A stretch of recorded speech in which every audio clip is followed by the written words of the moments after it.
That's why I asked you that question.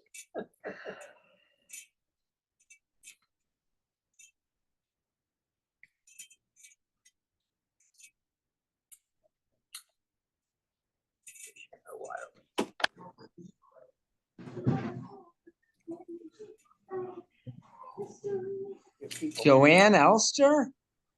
Hello. Hi, that was Steve. Hi, Steve. Wow, welcome. Thank you. Hi, Rabbi. Hey, Steve. How are you? I'm good as well. How about Hey, you? Jude. Hi, Andy. How are you? Good I'm to good. see How are you. you? Excellent. I'm very Good. glad. Everything's good? Good Yeah. evening, Good. Rabbi. Good evening, Lois. Good evening, Steve. Good evening, Julian Martinson, who I don't know if I've met before, but it's very nice to see your That's avatar. Joanne Elster's dad. Oh, okay. Oh, very nice. So it's excellent to see you guys. And Dad, you out there? Yes. Excellent. Very grateful that you're out there. Okay, so I am. So, usually in a Hercule Poirot mystery, he is one of the great detectives of Agatha Christie, the great Belgian detective. There's a moment where he looks at his friend Hastings and he goes, "I have been so stupid, Hastings." And then suddenly it appears that he has figured out a big clue. With Sherlock Holmes, he has his moment and tells Watson the game is afoot, usually. Now, they were farther along than I am. I admit that. But I had a little moment, and my little moment took me a little bit farther, but it feels like it was a significant step. So I'm sharing it with you. And I share it with you because you've been on my journey. And so this little step will either be of interest to you or annoy you greatly because I keep on talking about this subject and it doesn't seem like it's significant at all. I am referring to my museum of things you would expect to find in the Torah, but do not. These are things specifically that I would expect to find in the Chumash, in the Torah, in what we call the 5 books of Moshe. This is your museum. It is a museum. Yes. It is a virtual museum, which at present only exists in my mind. Sure. But there is a gift shop. An expensive gift shop. Whenever I was a kid and we go into those gift shops, because everything was so inappropriate in those gifts. I mean, there's no reason why you need to buy anything in those gift shops. So I never did. I never really got anything. So now when I go to those museums, I don't care. It could be the dumbest museum in the world. I'm mostly interested in the gift shops and I get excited when I'm in those gift shops. So mine has a gift shop. All right. So in this museum of things you would expect to find in the Torah, there are large things and there are small things, like large things. Dinosaurs. Everybody asks, where are the dinosaurs? And there's more. There's the nature of God. Wouldn't you expect that the Torah would have some kind of discussion about the nature of God or the nature of the soul? You'd expect that, some discussion of it. What happens after you die? You'd expect a discussion of that. None of that's in the Torah. Those are the big exhibits. And the idea is when you visit the museum, it's not there to teach you as much as to inspire you, to sort of encourage your curiosity. so that you think about these things, because none of these subjects, even though many of them are treated in commentary and discussion, but no, there's not one answer that satisfies everyone to any of these questions, but just going down the path and working on them is something that bears fruit. And I think you're a better person for it. So that's the purpose of the museum. The purpose of the exhibit is to encourage the curiosity.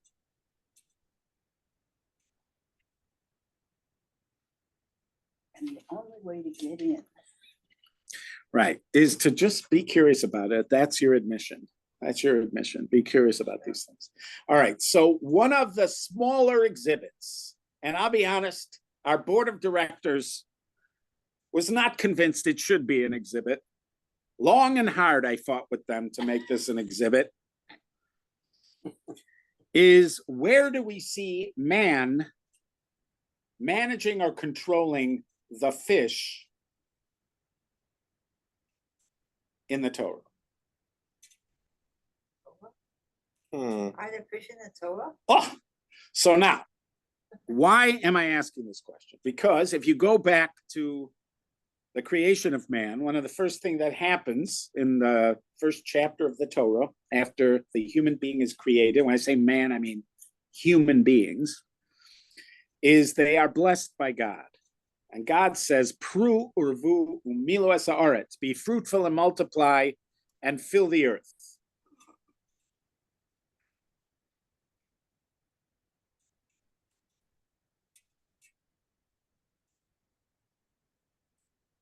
And then it goes on to say, umilu es pru urvu umilo es haaretz, be fruitful and multiply, fill the earth, the kavshuha, which can mean like conquer it or subdue it.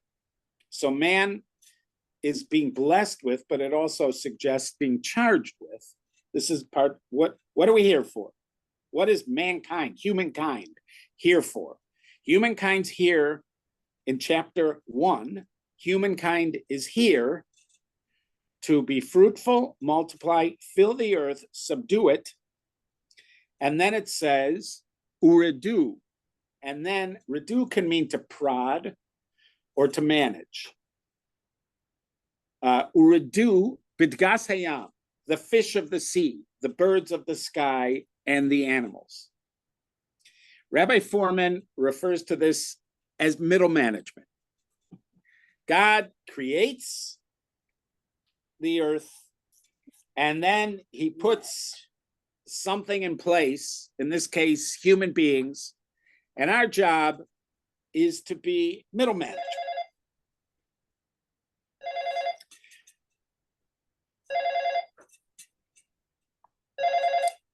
The next Torah portion, Noach,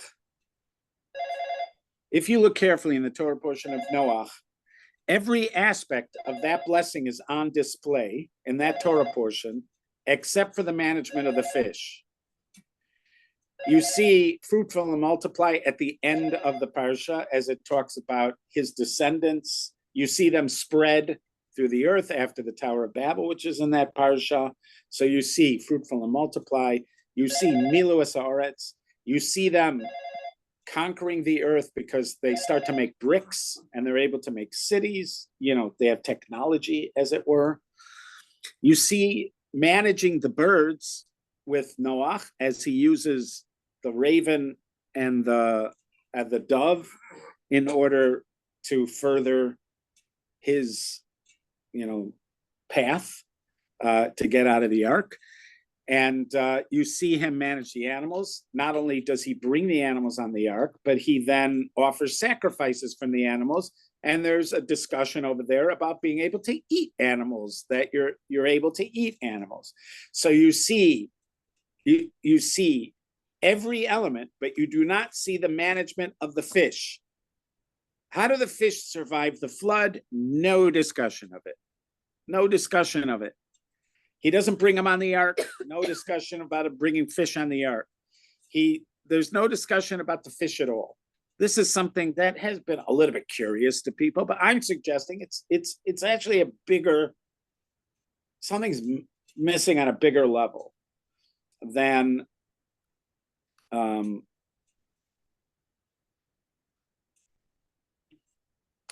just this curious thing of where the fish in the ark, because of the blessing before and the fact that every other element's on display except for management of the fish. And you really do not see management of fish on display in the Torah. You do see reference. It's not like the Torah itself talks about how to identify a kosher fish, and the people, when they're complaining, they talk about remembering the fish in Egypt, and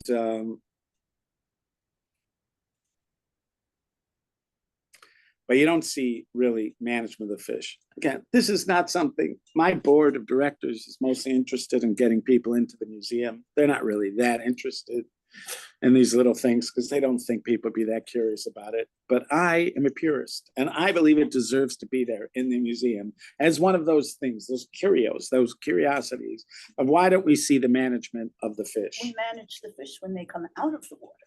But you don't, I know how I do it, maybe. Yeah. I'm saying like I go fishing or something like that. I could see it. Or people that are taking nets and getting fish, but the Torah doesn't talk about it. Why doesn't the Torah talk about it? Again, I don't get great reactions from this, but I can't let go of it. Talk about it a little bit. I mean, they tell you, how to tell kosher from non-kosher. Right, they do. I'm not saying they never mention fish. The They're not entirely quiet about fish, but that one is a little curious. Why there's no discussion about the fish in the Noah thing? There's just not. Well, Or maybe they were just in the water. yeah. That just in the water, if you take a close look at the just in the water, was not just in the water. And and if you look in the Midrash, because it was turbulent stuff that was going on in the water, and especially when you read the characterizations of what was happening in the water, the characterizations suggest conditions that would not have been good for fish. But even so, even just saying they were in the water, fine. But then that means they weren't being controlled by people. They're not under people's mastery. Would you say we manage the fish? Is that what we do with fish?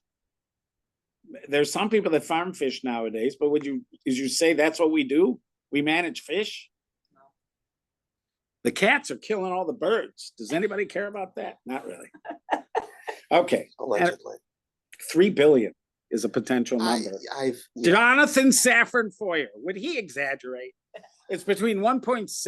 A lot of people use those numbers. It's a large discrepancy between 1.6 and 3 billion birds killed every year in the United States by cats.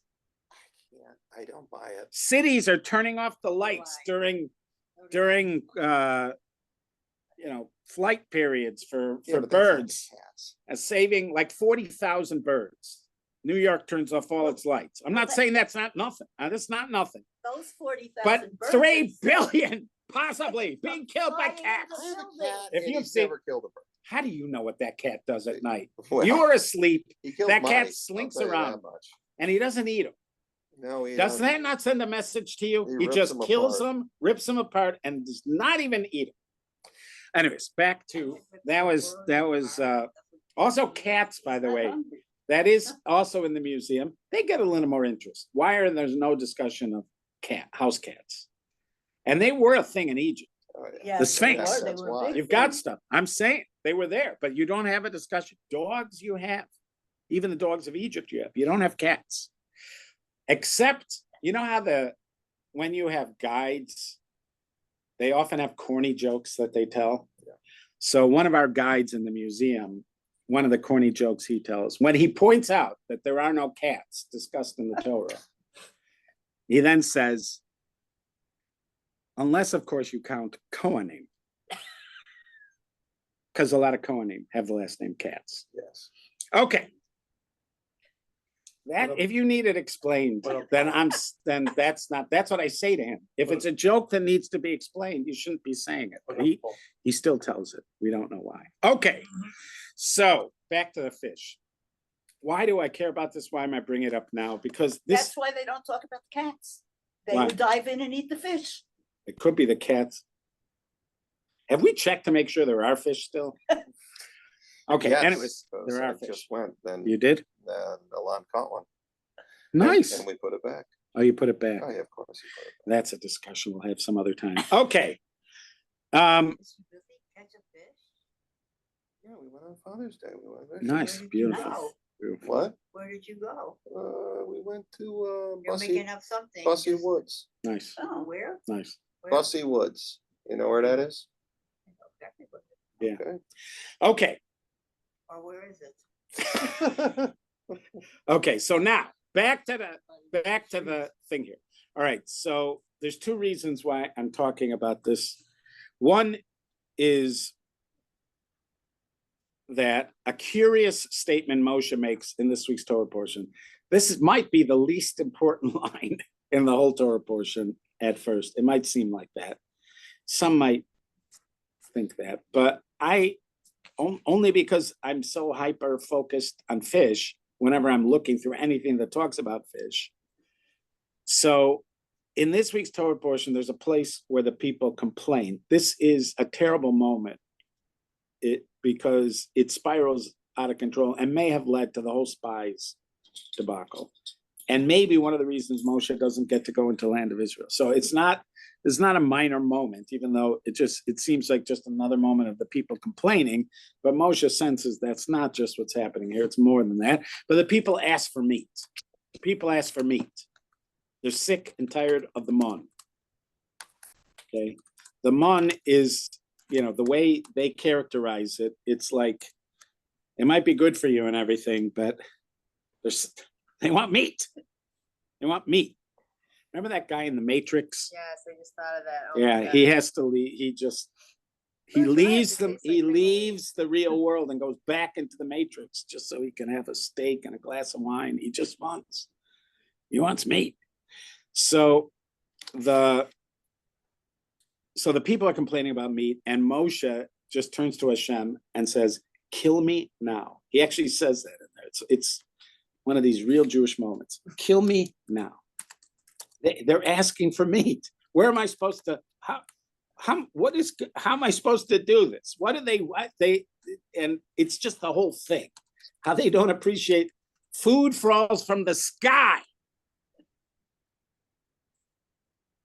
Just as an aside, do you know water comes from the sky? Why do you take that for granted? Why do I take that for granted?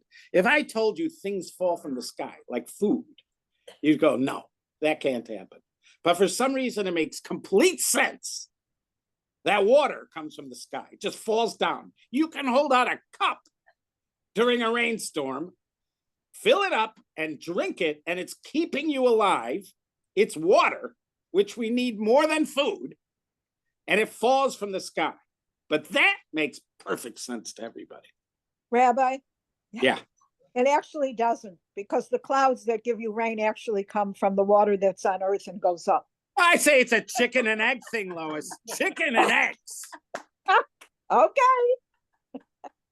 Good job, Lo. Yeah, it's chicken and eggs. I prefer to see it starting in the sky, but you could see it coming from below, from the seas below, if you want.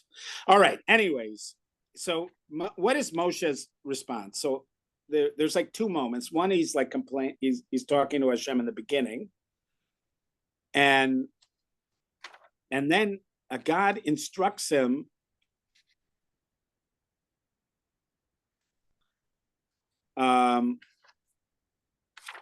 Moshe, to tell the people that they are going to they're going to get meat. But then Moshe is saying to Hashem, like, how am I going to do that?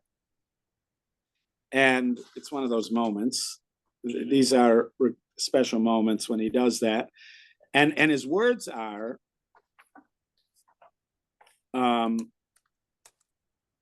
there's 600,000, foot soldiers here, and I'm amongst them, and you're saying I should give them meat,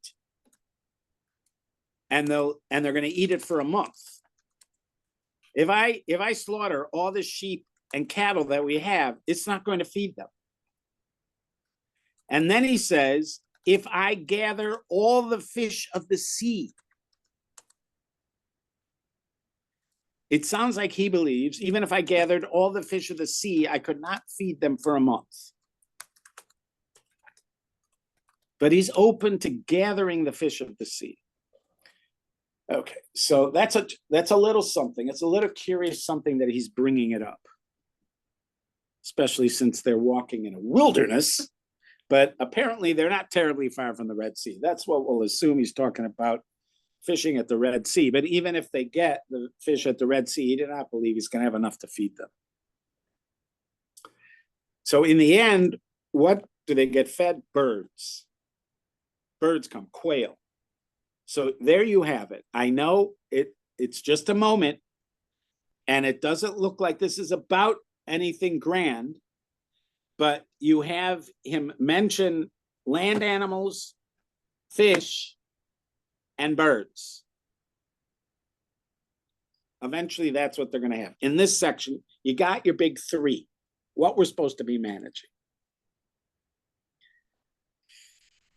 Okay, it doesn't look like it's much. It doesn't look like it's anything. If you brought in your fellow detectives, they would laugh at you and say they have more important things to do and then leave. And then you'd be sitting there like this, which is how Sherlock Holmes is often looking, even sometimes Hercule Poirot, but in a little bit more dignified way. And you'd be sitting there thinking, okay. Then Shavuos comes. Shavuos came last week. And on Shavuos, we read something called Akdamos. Akdamos is a poem. Ashkenazim read it. We read it before the Torah reading begins. What they do is they call up the Kohen, and then before they start reading the Torah, they read Akdamos. Akdamos is a poem, a piyut, that was written possibly by a teacher of Rashi. So you're talking about 1,000 years ago in Aramaic. And it's not easy Aramaic. In fact, Akdamos over the last 100 or 200 years has been trashed by a lot of people as being impenetrable and just not worth the effort. There are apparently it was not included anymore in the official British Sidurim, and only in the most recent siddur that's translated by Jonathan Sachs, which must only then have they brought Akdamos back, but they trashed it, and essentially they trashed it for being, it's in Aramaic, first of all. It's impenetrable Aramaic, and nobody knows what it's, like talking about. That's the kind of things they say about it, and they just, like took it out because of that. So, but if you look at it with a good translation, it's glorious. I mean, it's got all sorts of glorious imagery. And the very end of it includes a battle between the Leviathan and the behemoth. Livyasan and behemoth. Behemoth is plural for like land animal, for like domestic kind of animals. But there is a reference, for sure in the book of Job, there's reference to something called behemoth, which seems to be a singular animal that is immense, and it's called the behemoth. And there is a sea creature, which is referred to directly in Tehillim and in certain parts of the prophets, and in Job, in Eov over there, in that same area, towards the end of Eov, where God is lecturing Job. And he's mentioned there. Rashi and the Ramban say that the Tanin, when the Torah talks about these giant sea creatures that are created on the fifth day, Rashi and the Ramban say that the Tanin is Livyatan, is the Leviathan. So Leviathan comes up in a few places. The Gemara talks about it. And there is a discussion in Pirkei de Rebbe Eliezer, which is very early Midrash.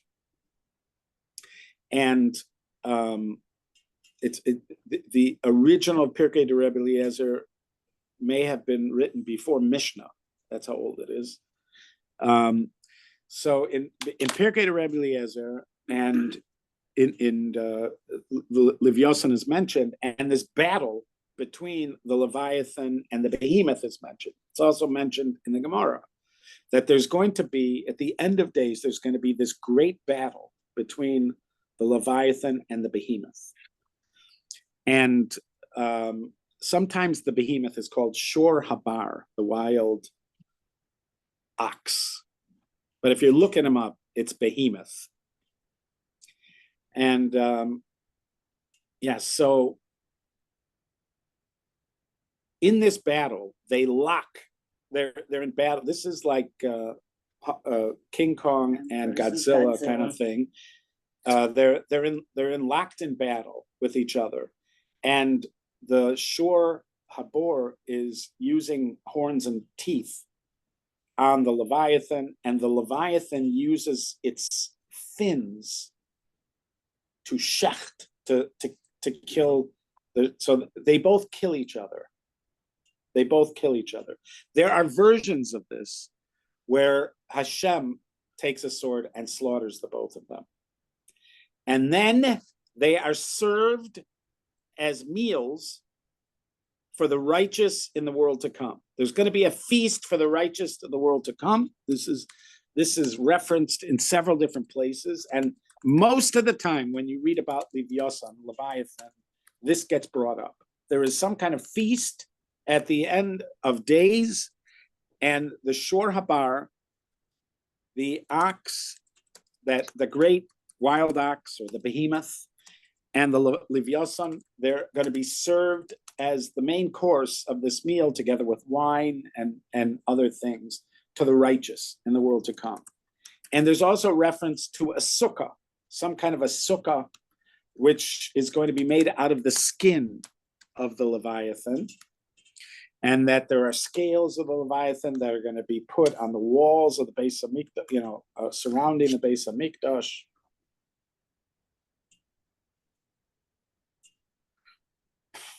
Now, if you look for the mystical stuff, Chabad does have some discussion about the symbolic meaning of the Leviathan and the Behemoth. There were Rebbes who talked about it, and so most of the stuff you can find on the mystical connection of Livyosan and the Behemoth, you find in like Chabad teachings, which and they are that there are different types of tzaddikim there. That this is talking about different types of righteous people.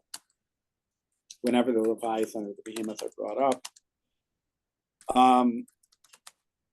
there's hidden righteous people and the righteous people that are more revealed, who live in both the spiritual and the physical world, and etc. I've even seen, there's somebody called Reb Itchemeyer Morgenstern, who's become an important teacher of Torah in Israel. A lot of his stuff is getting translated. A lot of his stuff is woven with mysticism, and he talks about the Leviathan representing Chesed, God's attribute of loving kindness, and God's attribute of kingship. You could see that this can go deep. There's mystical stuff, and this stuff can go very deep.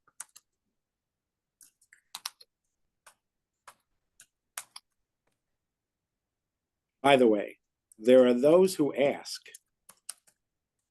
why is it at the end of the days you need two main courses? Why do you need a meat course and a fish course? And I've heard it said that you need the fish course, the Leviathan, for those people who don't trust God's kashrus. They ask for the fish plate. Fish plate, please. And how are they keeping this fresh? Yeah, they have to eat it right away. Okay, anyway, so so what is this thing? So I obviously eventually, if we are going to get to the heart of this, really, we're going to end up having to go into the deep mystical parts of it. But even as we're still on the surface trying to figure things out, there's a few interesting things I've picked up along the way. But one of them is something that strikes me in particular because of my interest in where are the fish, which is that what is the Leviathan? If you look up the Leviathan and you look up Jewish sources that talk about it, first of all, not every reference might be talking about the same thing. There could be some reference that are just talking about whales, according to some commentaries. They might just be talking about whales. There is the one that's talking about some enormous primordial, like beast that is like according to Rashi and the Ramban, that's not just a whale. That is something like bigger, and more significant, something deeper. But it could be sometimes it's just a whale. Natan Slifkin suggests that the behemoth in some places is a hippopotamus. Why not? Which, do not underestimate the hippopotamus. Do not go to places where you are close to hippopotamuses. They are more dangerous than alligators, way more dangerous than alligators. They kill lots of people in those areas where hippopotamuses are, hippopotami. And they're big, and you could see them becoming the stuff of poetry. But that's not, not the mystical. When they're talking in terms of this great beast in the mystical confrontation between the behemoth and the Vyasan at the end of days, we're not talking about a whale against a hippopotamus. We're talking about something bigger. And if you look in context, it seems like what we're talking about is that in the sea, there's something that's on the food chain. It's the highest on the food chain. Whatever you could think of, whatever you've seen, the blue whale, whatever you've seen that inspires fear and awe, there's something bigger down there, is how somebody would say it. Whether there physically is or isn't, there is. And this is Megatron. representative. This is a reference. In other words, this is the notion that there's something at the highest part of the food chain. When Job is being, when it's being discussed with God by Job, he's saying, you think you could catch the Leviathan on a hook?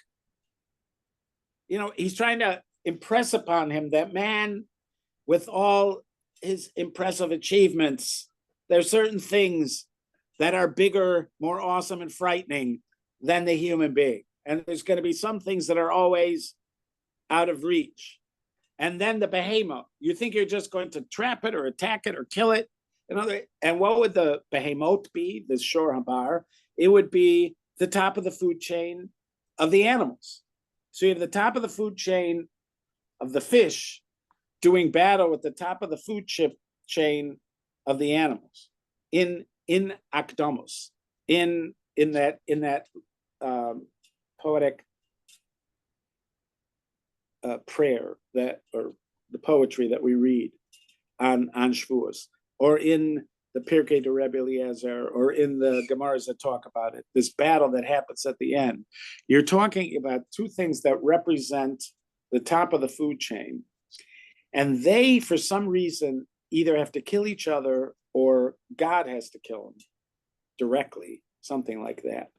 But eventually, we eat them. Why do we eat them? We eat them, I am suggesting to you, we eat them because that takes us back to the original blessing. Somehow, encoded in that original blessing is God's dreams and plans for us. Be fruitful and multiply, fill the earth, etc. Because it's so early in the Torah, and we tend to think that the things that are earliest in the Torah are the origin of ideas and discussion about that thing. And they tend to be so pregnant with meaning. As you get earlier and earlier and earlier, they're deeper and deeper and deeper. They're all icebergs with little bits sticking out of the water, but you know there's an entire mountain underneath. That's how we approach them, with care, etc. But that blessing is so, it's our charge. It's the very energy that propels us forward, like blessings do. But also encoded in it, in there is what God hopes and plans for us, somehow in there. And the fish have something to do with it. The birds have something to do with it. And the animals have something to do with it. We are supposed to manage these things. And when you see the language about the Messianic era, which also, all those midrashim and those agadot, all those things are just coded discussions of the deepest things. That's how we approach them. We approach them as not mere poetry, but the notion that poetry contains a seed of truth, and that when you follow that, and not just a seed of truth, poetry is sometimes the only way to talk about a truth, because words are not enough. So you went to poetry. In poetry, you don't have to contain the whole thing. You could point to the thing.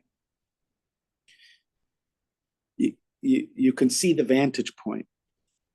The guy, you could do it with a photograph as well. Let's say you see a photograph. So then you could find where the person was and find where he was standing when he took that picture.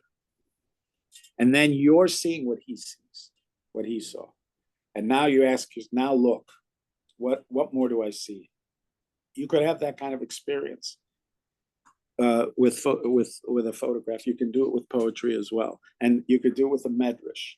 A lot of times the depth of the medrash is only apparent when you actually are at the vantage point. You're actually there. This, for some reason, is taking us back. It is taking us back to that first moment. Pru uvu umilu es haaretz. And Moshe, like, if you thought of anybody who could have some of the mastery of this, or who could be in the discussion of management of these kinds of things, Moshe would be one of them. For some reason, in the Midrash, Avraham is brought up because we're all the descendants of Avraham. But also Moshe, and here Moshe is the one. When it comes to the fish, that's the one. I don't know why is he surprised by the meat. The fish, he's not surprised that he can catch fish. He doesn't say, where am I going to get fish? He just says, I'll go to the sea. I'm going to catch a bunch of fish. It's not going to be enough fish. But he's not like, where am I going to get meat? He's like, I don't know, the meat is for some reason more intimidating to him than the fish. This is a clue. But there he is showing mastery over the fish. The surprising one in this story is the birds. The birds is totally God. And in the Leviathan thing, in that battle, there is no great bird. There are discussions of birds somewhere in Navi. There is this term ziz, which might be a great winged bird. And also Livyasan, in Pirkei Avos, he talks about Livyasan as stretched out. And there's one way of reading it that he might have wings, the Leviathan. But otherwise, there's no birds in this end, which is interesting because we have three areas which we are supposed to manage.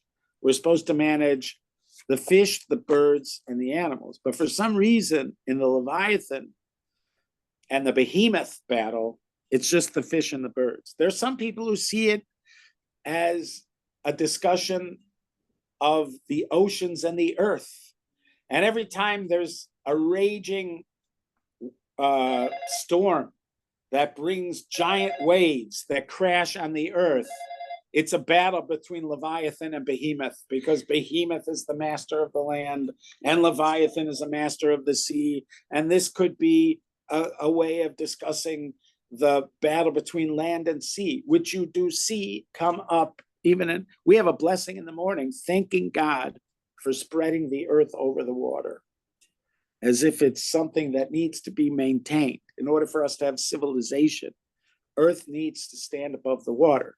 And I think for most of history, people would have thought you have to have magical thinking to bless God for that, until now, where islands are sinking as we speak, and New Yorkers and people in Miami and other parts of Florida are now actually, wondering about and Bangladesh and other parts of the world are now having to confront the fact that the waters are taking back the land. But anyways, there are people who see this as that kind of bigger discussion. But I'm saying, even go back to the blessing part. What is our role? Somehow encoded in that blessing is a discussion of our role in on this earth. And at some point, we are going to fulfill it. We are going to have fish. We are going to have meat.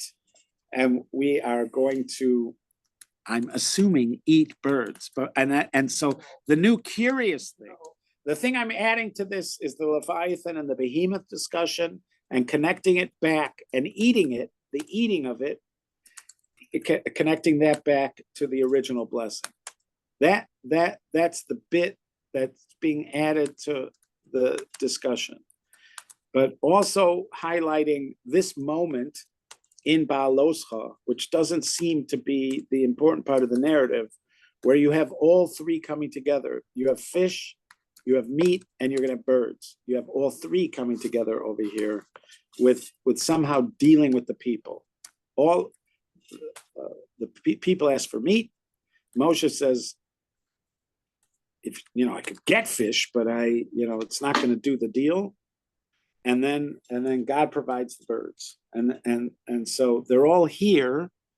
And so I'm saying that this suddenly became extra interesting to me, this little section here. While everybody's reading about Miriam talking about Moshe and the trumpets and the menorah at the beginning, all good stuff, all good stuff. I'm thinking about the fish. By the way, there is a custom that many have to have both fish and meat at Shabbos and Yom Tov meals. And this is traced back to the meal that the righteous will have in the world to come. Shabbos is considered a taste of the world to come. So it is a custom to make sure to have both fish and meat at the table, because that is going to be the meal that's going to be fed to the righteous in the world to come. And also wine. There's a reference to wine over there, special wine, in that messianic discussion that's going to be drunk. So there's a custom to make sure that you have fish, meat, and wine. Why no chicken? Or why no pheasant? Or why no quail? I don't know. This, we still have to find out, Watson or Hastings, or wherever you choose to be. As I journey forward, like, what's his name? Harrison Ford's character in the guy, the archaeologist that goes out. Indiana Jones. As we go out for the museum, we're going out to collect for the museum, but sometimes you have to go out in the field of your inner soul. Rabbi All right, Karsh? be well. Yes. Rabbi Karsh? Yes, Yes. it is very good. It's nice that you're making progress in this and you're seeing things. Can I just tell you what would When be you in say my seeing things, my museum? I have to tell you what would be in my museum what would that I don't get. Bacteria and virus, which probably would have been good for people to know about for 2,000 years. By the Thank way, you. if you read, there's a Gemara. Where is that Gemara that talks about demons? It talks about shadim and mazikin. It talks about mazikin. These are these spiritual things that cause harm. If you read the characteristics of them, I was once thinking it sounds a lot like it could be bacteria and viruses. Okay. So I say, I'm suggesting you look there for clues as you're out there with your museum. In your case, I just want to say, I'd much rather be chasing behemoths and leviathans than chasing viruses and bacteria. But we are all drawn to our own interests, Lois.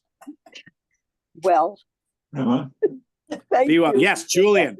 I just wanted to apologize for not greeting you. I couldn't open my video, but I managed to open it. That's why When you Okay. mentioned my name, I wasn't Okay. able to say hi. That is so nice of you, and I'm really glad that you connected with this. Thank you. It's not always exactly like what just happened, but I'm very grateful to connect with you. And is it your daughter?